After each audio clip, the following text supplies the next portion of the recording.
All right, I'm sitting here with Tila again. What's up, Tila?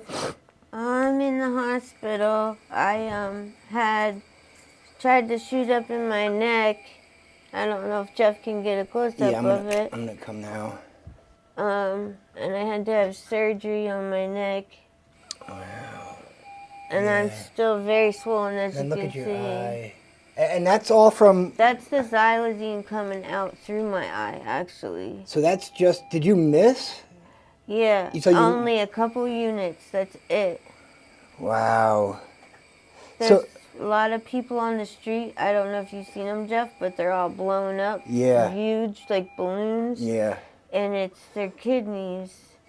There's like a lot of potassium. They're giving us a lot of bananas. Okay.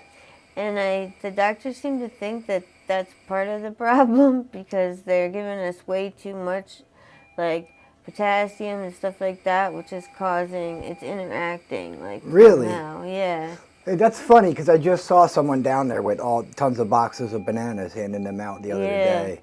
I mean, if you do eat bananas, just don't eat like 10 of them at a time like I would. So when did you get to the hospital? I think your mom. Last Sunday. Your mom. So you've been in. It'll be a week. Yep. All right. Yep.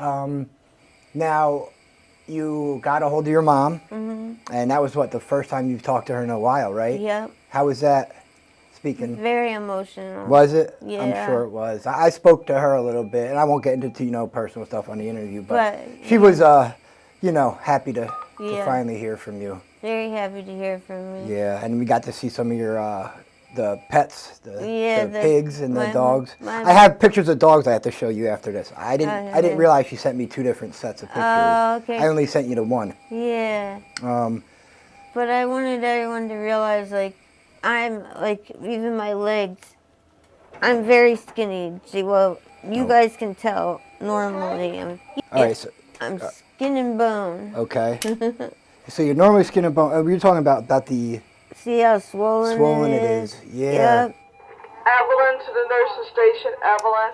All right, and that's all from the trank, the xylazine. This is from the kidney stuff that's going on now. Oh, okay. Whatever. I want to get to Georgia. Yeah. Whatever they're putting in it, and I heard there's something new coming. Nitrozine or something? Is that what you're talking about? People are just messaging me about some new drug that they're. Yeah, and they said that it's 10 times stronger than fentanyl. Yeah. Again, which they said that was coming from China before. Yeah. It's usually somehow they catch it, hopefully, because I don't want that shit. Yeah. But they should know better than to put it in it because it's just going to kill people. Yeah. Like you said, but it's, like you see it. There's new people down there every day.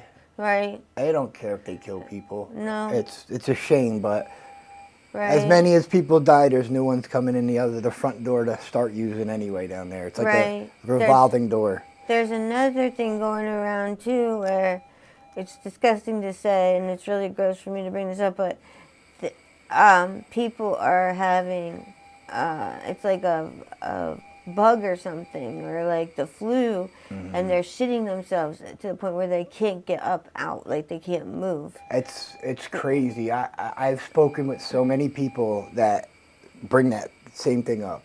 They're like, I shit myself. Yep. And I forget what I was talking to her, like it was so embarrassing, but there was nothing I could do. Yeah, for 2 days I had to lay there, and people were like, and then, so it happened to you? Yeah. And so it just, your bowels just released pretty much? Yeah, I couldn't, it was just like water. Wow. And there was nothing I could do about it. And that's got to be tough cleaning that up when you're on the streets in the first place. Well, I didn't clean it up right away. Yeah. I just laid there. Wow. For like a day because I had no energy. It took all my energy. And then I was fine for like 3 days. Mm-hmm. And then my face just started blowing up like a balloon. Oh, so you pooping yourself, and this is all with this little thing right here? Right, like in a week, like in a couple days' time. Wow. So I got sick, like the stomach virus thing with the going to the, that happening. And then I woke up one morning and I was asleep on my face, and my face hurt really bad, and I couldn't figure out what was going on. And I had only tried to hit myself in my neck like 3 days prior to that because I was fine. And it took that long for it to do that. But they're not positive that it's a miss either. They think it might have been a dirty needle, but I always use new needles. Wow. And I always use new stuff, clean stuff. That's why you go to the prevention point and get that. You know what I mean? Yeah, I mean, it's free for you there. You might as well use that. I don't understand why more people don't use it. You That's know? the one thing I always made sure when I was in active addiction is I always used new needles or ones that I only touched, you know. Right. That was the one thing. And it was even harder to get needles back then, but, you know, I was lucky. I had a friend, Emily, her dad was diabetic, and he knew that we were in active addiction, so he would just give them to us. That's you know. good. Yeah, because he knew we weren't going to stop, you know what I mean? He'd rather us be safe. Safe than yeah, sorry. 100%. Yep. So that was the one good thing about when I was down there is using, and I'm really glad you are using. That is one thing. Please, I say to people, please use fresh everything, clean, sterile everything. Yeah, HIV is a major problem down there. Even me using clean, sterile, it's. So this happened to you with a clean needle. Yeah. Yeah. And So I mean, you opened up the package and all that, and. Yep. They said that the skin on my skin, like when I, my ear even, my whole face blistered is what happened. It blew up so bad that it blistered. So what my eye looks like, my whole face, side of my face looked like. It almost looks like there's a bruise or a cut up here on top of your lid. Yeah. I don't know what that is, but. It's really swollen, but the white stuff, I know a lot of people notice that, like in their sores on their arms and stuff. That's kind of what that is. That's that. Oh, that's just that. That stuff coming out. Oh. The trank. Yeah. Is what it is. It's just coming out. Wow. But there's something I want to tell you important. They just. I don't know. I woke up, like I said, my face was all swollen and hurting. I slept for 2 days. I had no energy before this happened. So did you call the ambulance, or did someone have to call it for you? Like how did it? My friend Joey that I met, I'm a hitter. So when I'm down there, I hit people. And so that's how you make your money down there, right. or whatever. Okay, you inject people. Yeah. And I always use brand new sterile stuff too. If they hand me a needle, I'm still putting it in another needle. Yeah, no, I get it. But he saw my face and he brought me to Lehigh. Yeah. And then from Lehigh, they took me right back. Oh, you taught Episcopal? Yeah. Yeah. They took me right back. So they knew something was wrong right away. Yeah. My face was so swollen. My throat was starting to close. They actually had, what's it called when they stick the incubator? Or they incubated me. Oh, really? And I accidentally pulled it out. Wow. Which was the scariest thing ever. Yeah, I woke up with one of those tubes in before, and I try. It's scary when you don't realize what's going on. It's like, that is. My fingers got caught in it. Like my hand got caught in it. I knew it was there because I was there I was awake when they put it in. Oh, you were? Okay. Yeah, that's scary too. That's tough to, yeah. You're choking and gagging and everything else, but then I went like, I don't know if I was itching my neck or what I did, but the doctors were even in there too at the same time. All of a sudden, wow. And it was Did it scary. make you throw up? I didn't throw up, but it did not feel good. Yeah. Did not feel good at all. So you have a appointment Monday, right? Yes. Then that's, if you don't mind talking about it, because I think that's another important thing. Yeah, Monday they're going to do a biopsy of my kidney. Okay. What are they seeing, some possible damage or something with it? They are concerned that there's a lot of potassium in my blood. Okay. And that goes back to those banana things and all that, maybe? We don't know? Well, I'm thinking they're giving us too much potassium. Okay. They're feeding us like too much peanut butter, too much stuff like that. I know it's cheap and it's easy for them to get and like that sort of thing, but they're feeding like too much crap like that, and that's what's causing some of this stuff to happen, because it's interacting with whatever's in the drug. Yeah, because you guys don't even really know what they're cutting in those drugs, too. You know? No, That's the scary someone part. said turtle tranquilizer was in one of theirs. I They know a had- girl had GHB, the date rape drug, in hers. Yeah, they had Suboxone in it. Amber was just in this hospital, and she was having real bad withdrawals, and all she does is shoot up now and smoke, right? And they tested her, and there's benzos in her system, so that's why she felt sick, because they're putting benzos in the dope, Right. and now she's sick, going withdrawal from the benzos. And at the hospital, they're just giving her the methadone, you know what I mean, thinking that's what it is, and then they ran all the tests, and they're like, oh no, you're hooked on benzos now. So they had to give her benzos. Oh, It's poor girl. It's a hard time to be a drug addict in America today, man. It really is. It's a hard time to be a drug addict at Yeah. all. So, what you know plans yet, or what are you looking at? Like what? I haven't decided yet. I did. Now people will see this and see everything you're going for and saying you're still not sure you want to stop, and like how crazy is that? But that's addiction. They don't understand that it's when you're ready to quit, you will. And I did quit for many, many years and raised my kids. But then, you know, things happened in my life with my daughter and her trying to hurt herself and kill herself and that sort of thing. And luckily she's okay.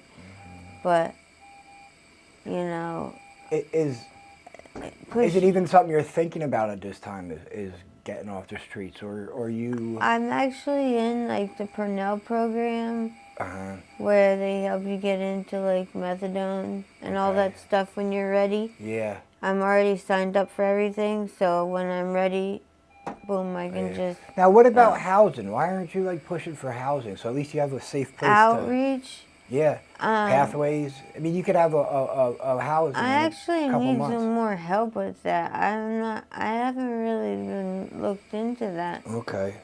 Let's see if we can help you. There's a Pathways project. Pathways Housing. What is it? They got people within 2 months of housing. Tori, my friend Tori that I interview a lot, she's got a place in Frankfurt, a little 2-bedroom apartment. It's nice, and she doesn't pay a penny for it. Tori, when you say Tori, is she clean and sober now? No. Oh, No. She's a crack monster. I have a friend, Tori, that she went to rehab and got clean and sober. She was finally ready, but she was on the street for like 5 years. She lost her husband and her child and stuff, and it really killed her. Now she works for Savage Sisters, and I'm really proud of her. That's awesome. Yeah. Yeah, it could be really hard to get someone off the streets. It's tough. It is hard, but like, you know, when you're ready, you're ready. Yeah. And what also helps push you to get off the streets are the people you're around. What's that? The people you deal with on a daily basis. Yeah. Because they can be real jerks. Yeah. Yeah, they can. All right, it looks like you're getting tired. I really appreciate you doing this, Tila. You're welcome. Because I wasn't even going to do the interview, and you said you wanted to show people what happens to your face. I want them to know. I want them to know. Yeah. I really appreciate you doing that. Like, I wasn't even going to bring up the interview, and so I really appreciate that. I'm super skinny, and my arms are all swollen, and it's actually going down. Yeah. If we could have got it yesterday, it would have been more swollen. But So the swelling's already starting to go down a little bit in your. yeah. And are you eating a lot? Are you able to eat in here and I hold actually stuff got down? sick yesterday and threw up. Right. It's because it's not the same as even in here. You're still. I mean, I'm comfortable, but it's still not the same as what I'm used to doing. Yeah. So, So- they're trying to keep you comfortable, Yeah. but it's still a little. I'm Your body's a little off still. Nauseous. Yeah. And plus, Yeah. they're giving you orange juice and apple juice and stuff like that, Yeah. which isn't the greatest. And they for have my you on stomach. some good comfort meds, right? Yeah, I'm on about 300. They up my oxy again. Okay. I'm on about 320 milligrams of oxy, and my PRN is half of that. Okay. So every 8 hours I get that, and then every 4 hours I get half of it. So 160 it is, I think. Okay. And it's enough to kind of at least keep you a little chilled out in here. It sucks when your tolerance is. I mean, this is the crazy thing, Jeff. My tolerance is high, but it's not that high. Well, I don't think it's that high because I don't do whole bags and stuff when Yeah. I do it. But I'm doing it more often, I think. Okay. So if I do more at once, I wouldn't do it as often. But with liking to be aware of my surroundings, Yeah. I try not to nod out and do crazy stuff like that because, like I said, my mom sent that package. That package, it got stolen that day, and didn't it it? got stolen, and I Yeah. cried and cried and Yeah. cried. I was so upset. Cause No, I talked to your mom yesterday about it. She's like, yeah, she I was told upset her, too. like, but- I was like, Mom, I have no winter coat. I have no, no boots for the snow. I have no, none of this stuff. But I'll probably be here through next week. All right. I'm So sure. what I was thinking is we'll wait till your little biopsy thing Monday, right? Okay. And then we'll get. And now let's say you have to be in there for a little extended period or whatever. I don't know. If that's the case, I could put the address and the room number up here, and then Okay. people can send you stuff, Okay. cards or whatever, something like that. Okay. And then I'm going to get clothes from donations today, so I will have clothes you can go through. Okay. And we'll take care of all that. But like I said, we will do it Monday, and after you go to your meeting or your appointment Monday, then we can go from there. Yeah, because I need to get, like I said, a tent would be wonderful. Blankets, all that kind of stuff. I have nothing, so All right. if anybody would love to help out, it'd be great. I Okay. mean, no, I don't mean it in a monetary or anything like that. Just send in whatever you guys can help with. It's great. All right. Yeah, I have a tent coming. I already said I'll save that one for you. Okay. If you do. Yeah. Hopefully you get a premonition these next couple of days and decide I need to go a to tarp. go though. to. I have them too. I Those have. tents don't have like a. Yeah, I have a thing. tarp in my car. What so. I was gonna do is I was gonna take, the wool blankets they give out. I was gonna take like 2 or 3 of those, throw that over top of it, then put the tarp over top that, of it yeah. to block the rain, just to keep the heat in. Yeah. And Well, then I have. put it up on some pallet things. Yeah. I have tarps too. I have a couple tarps. I'll save them for you too. All We'll right. do that. So, all right. I appreciate you doing this, and we will talk to you soon, Tila. Yep. And hopefully when Jeff, when I get out of here, I asked Jeff to pick me up, and do an interview so you guys can see the difference. Yeah, definitely. Like I said, if I'm in Philly, I will definitely come pick you up from here if that's what you need. All right. Thank you, Jeff. You're welcome. See you later. God bless you all. All right.